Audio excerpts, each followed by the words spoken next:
পাট শাকের নাম শুনেই গ্রাম বাংলার দিগন্ত বিস্তৃত সবুজ পাটের ক্ষেত বা বাতাসে দোলা দেওয়া সবুজ ধানের ক্ষেতের কথা মনে পড়ে যায়। তবে পাট শাক এক অতি সাধারণ আটপৌড়ে সুস্বাদু শাক, কিন্তু রান্নার গুণে তা হয়ে ওঠে অসাধারণ।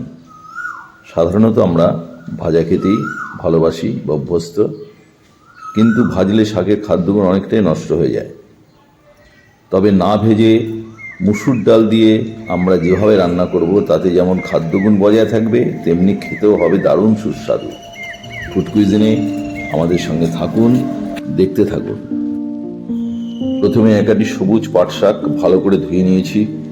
পাট শাক দু রকমের পাওয়া যায়, একটা লালচে মতো হয়, যেটা একটু শক্ত হয়, খেতে ততটা ভালো লাগে না। তার থেকে সবুজ পাট শাক অনেক নরম ও সুস্বাদু হয়, তাই আমি সবুজ পাট শাক নিয়েছি। এরপর পাতাগুলো ছাড়িয়ে একটু বড় বড় করে কুচো করে নেব। আমি মুসুর ডাল নিয়েছি 150 গ্রাম, ফোড়নের জন্য একটা তেজপাতা, একটা শুকনো লঙ্কা আর সামান্য গোটা জিরে নিয়েছি। চিনি হাফ চা চামচ, 1 টেবিল চামচ তেল, সর্ষের তেল, পরিমাণ মতো নুন ও হলুদ গুঁড়ো ও 4 কোয়া রসুন।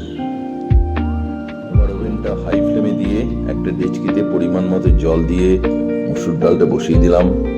একটা ঢাকা দিয়ে দিলাম। 5 মিনিটের মতো সেদ্ধ করব। এমনভাবে সেদ্ধ করব ডালটা যাতে গলে না যায়। সেদ্ধ হবে কিন্তু গোটা গোটা থাকবে, গলবে না।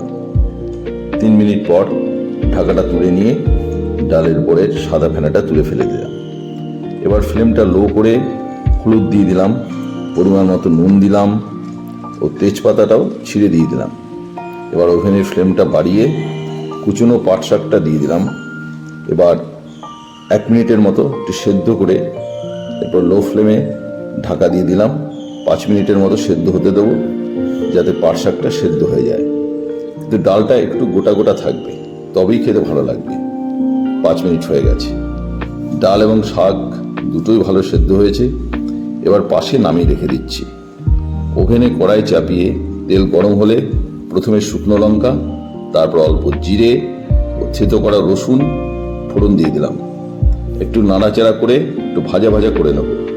এরপর ভাজা হয়ে গেলে ডালটা দিয়ে দেবো। একটু নাড়াচাড়া করে অল্প চিনি দিয়ে দিলাম। 1 মিনিট নাড়াচাড়া করে আমি দেখে নিচ্ছি, হ্যাঁ হয়ে গেছে। এবার নামিয়ে নেব। সুন্দর আমাদের মুসুর ডালের পাট শাক সুন্দরভাবে তৈরি হয়ে গেছে। নামিয়ে নিচ্ছি। দেখতেও খুব সুন্দর হয়েছে, আশা করি খেতেও খুব সুন্দর হবে। আমাদের এই রেসিপি যদি ভালো লেগে থাকে তাহলে লাইক, কমেন্ট, শেয়ার এবং সাবস্ক্রাইব করতে ভুলবেন না প্লিজ। আবার দেখা হবে পরের এপিসোডে। নমস্কার, খুব ভালো থাকবেন।